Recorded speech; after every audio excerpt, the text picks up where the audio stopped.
Hey there, and welcome to Throw Up Thursday. I'm your host, Dr. JJ Kelly, the punk rock doc. Well, hello there, and welcome to Throw Up Thursday. I am one of your hosts, Dr. JJ Kelly, the punk rock doc. And I wonder, you all know Olivia at this point. Well, will she be joining us today? I will! She's here! Oh, I gotta turn out the bathroom light. Hello, everybody. Hi, Sam. Hello, Erica. Hey there. So, we are both here today. Can we do this and make it better? I can just try and be taller. I'm trying to point it down. It's going to fall, and then we're both going to scream. Yeah. Perfect. So, we're here together today. I can't see over the comments. Hi, Corey. We were just talking about you. Were your ears burning? Hey, hello, Torben. So, we are here together today, live. Throw Up Thursday. Isn't she much shorter in person? You would never guess from the Instagram lives. That's actually pocket size. Yeah. So, hi, who's that? Oh, we got, Ted Cruz. Woo! All right. It's getting big. It's Throw Up Thursday's blowing the fuck up. We got 6 whole people. Getting a little nervous. So, if you haven't been to Throw Up Thursday before, this is where you can ask a question and we will answer it.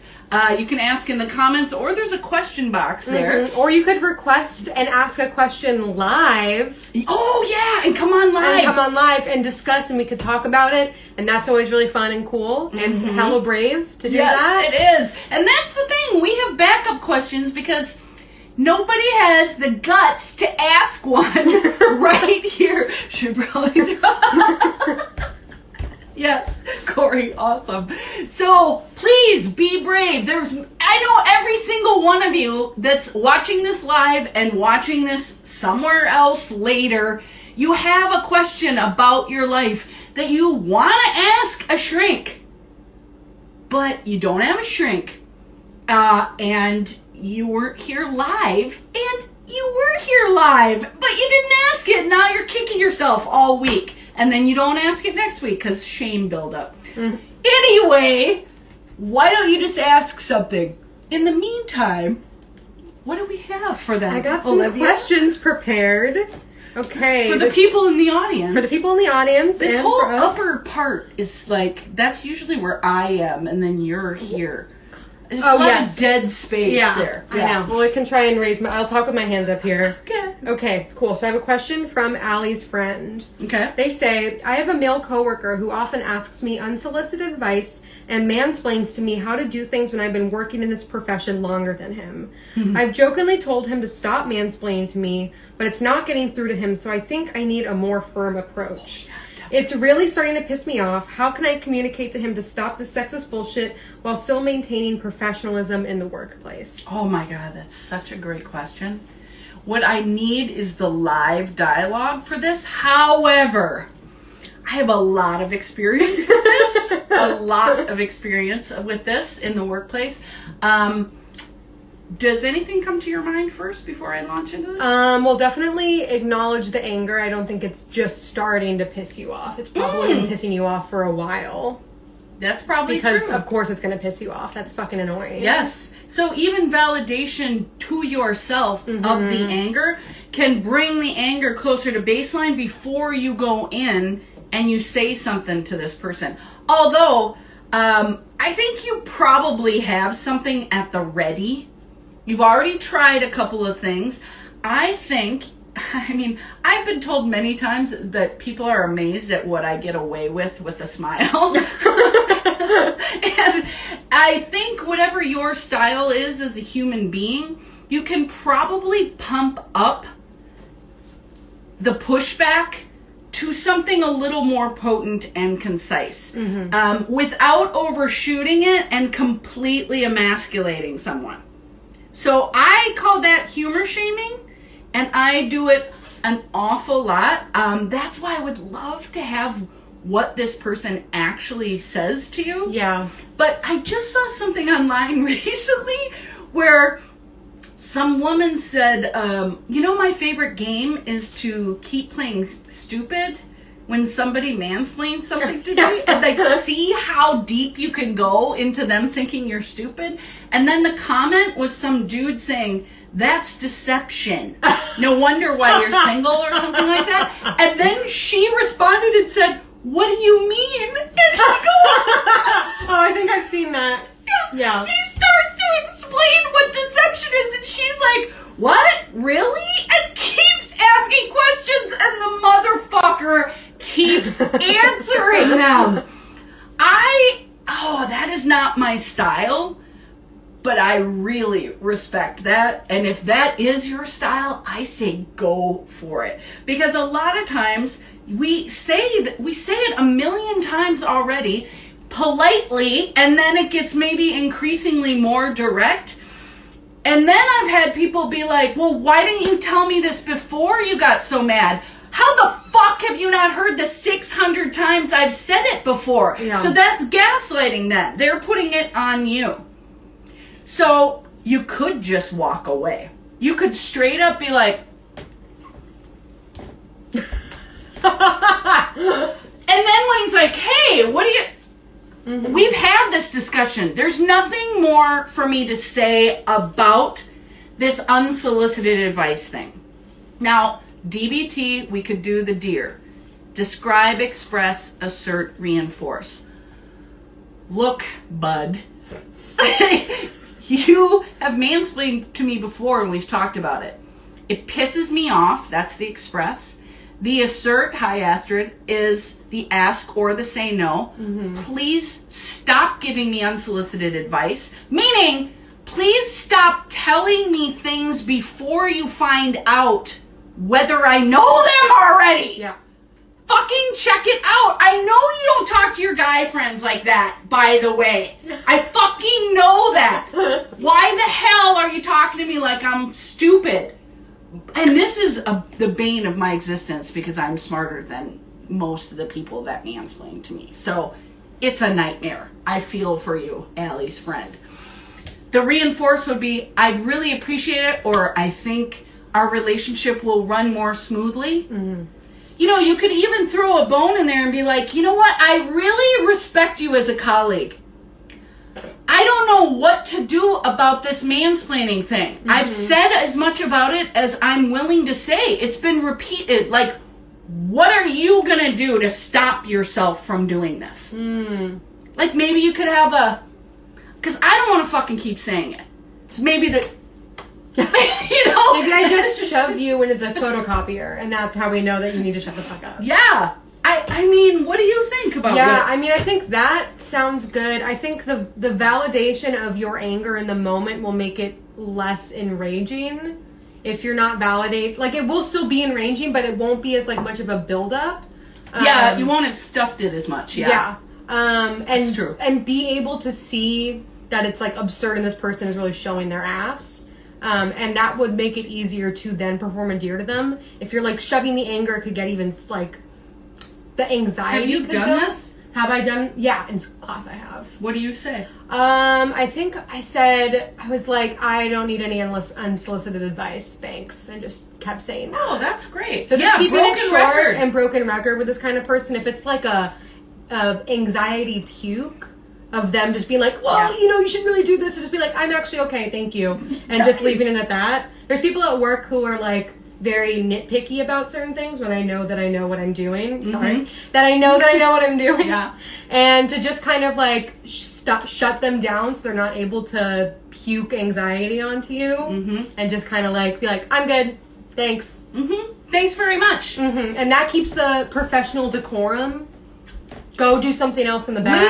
Leave. Physically leave. Yeah. I think that's the number one mistake, is sticking around for it when you can just leave. And people convince themselves, oh, it's not very professional. Well, you're going to blow up on this person eventually. That's not very professional. Also, it's not very professional to fucking heckle your coworkers. Agreed. Like, that's not professional. Yeah. Unsolicited advice, not professional. Mm-mm. You could drop words that are part of work culture. I wouldn't, especially right out of the gates, but like harassment this is. Bullying, it's a little bit of bullying too. And even things like when you keep disagreeing, when you've disagreed with someone and then they keep asking you the same question over and over. And then when you hold your ground, they call you the bully? Yes. Or aggressive or something. That makes me fucking nuts. So I address being asked the same question a second time on the second time. I don't wait for the fourth. I'm like, how is that any different than what you just asked me? Well, I just think I don't need further clarification. I understand exactly what you're saying. I did the first time, actually. I simply don't agree. You can tell I've said that before. And that shuts people the fuck up.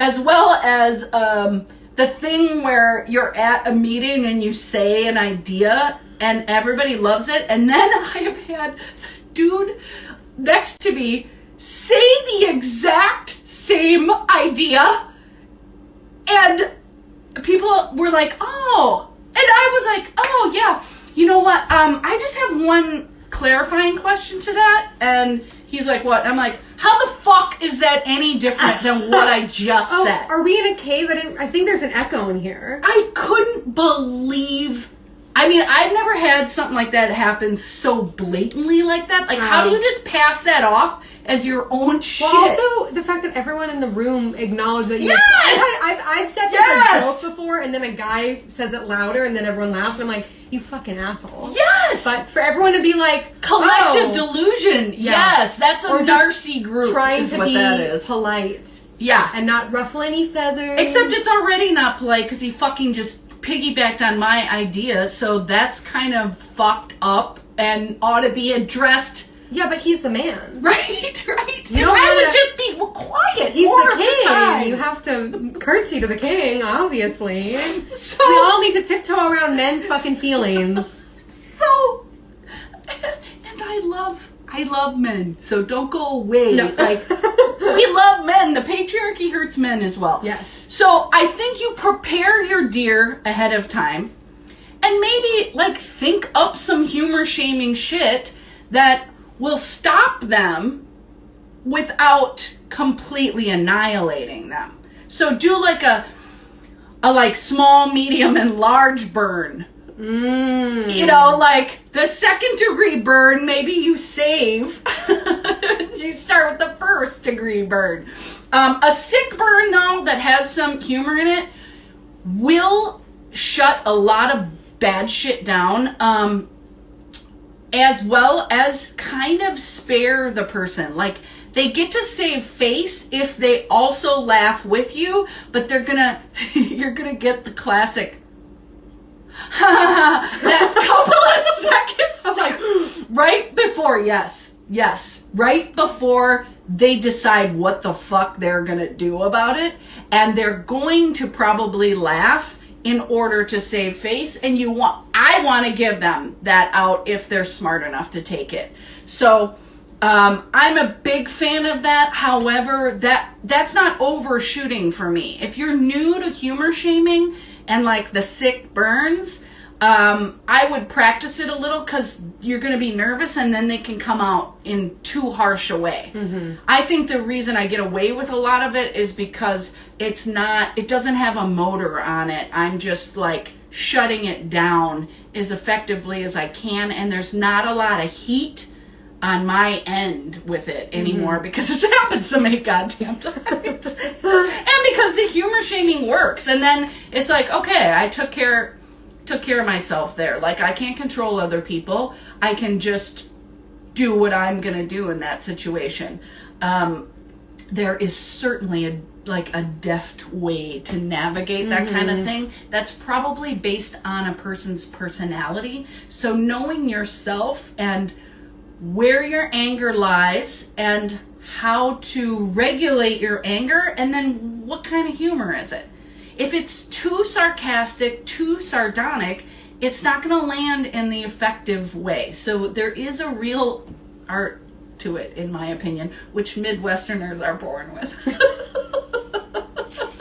So, do you have anything else you want to say? No, I think that that's a great question. Remember, people, when you ask these questions, include the dialogue. Please. Because that would have been way funnier with the dialogue, which is why we want you to come on and just say the thing. So we can ask follow-up questions Yes. and have a discussion about it and give you even more help. Yes, maybe we'll bully the docs into taking a turn doing that. I think so. Corey did it so beautifully. Totally beautifully. That was a fun day. Yeah, that was a good one. In San Jose. That's right. I was lost. Yeah. Oh, yes. Yeah. In the car. Feels on wheels, I guess. So, if you'd like to learn more, there's hella content on this Instagram. There's some on my YouTube channel. There are 3 books out now on Amazon in the Holy Shit series. With audiobooks on Spotify. Yes!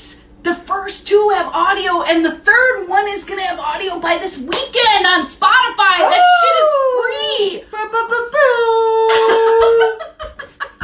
Go to drjjkelly.com and sign up for a free consult with the Punk Rock Doc. Get all the info on the DPT classes, on the books, on everything that we have cooking. Yep. Nice work. Yeah. That was good. That was good. Thanks again. Thank you guys for being here. We love seeing you. Thanks for joining us. We'll see you next week at Throw Up Thursday. Come barf your problems. You'll feel better. Get in touch with me, Dr. JJ Kelly, the Punk Rock Doc, at drjjkelly.com.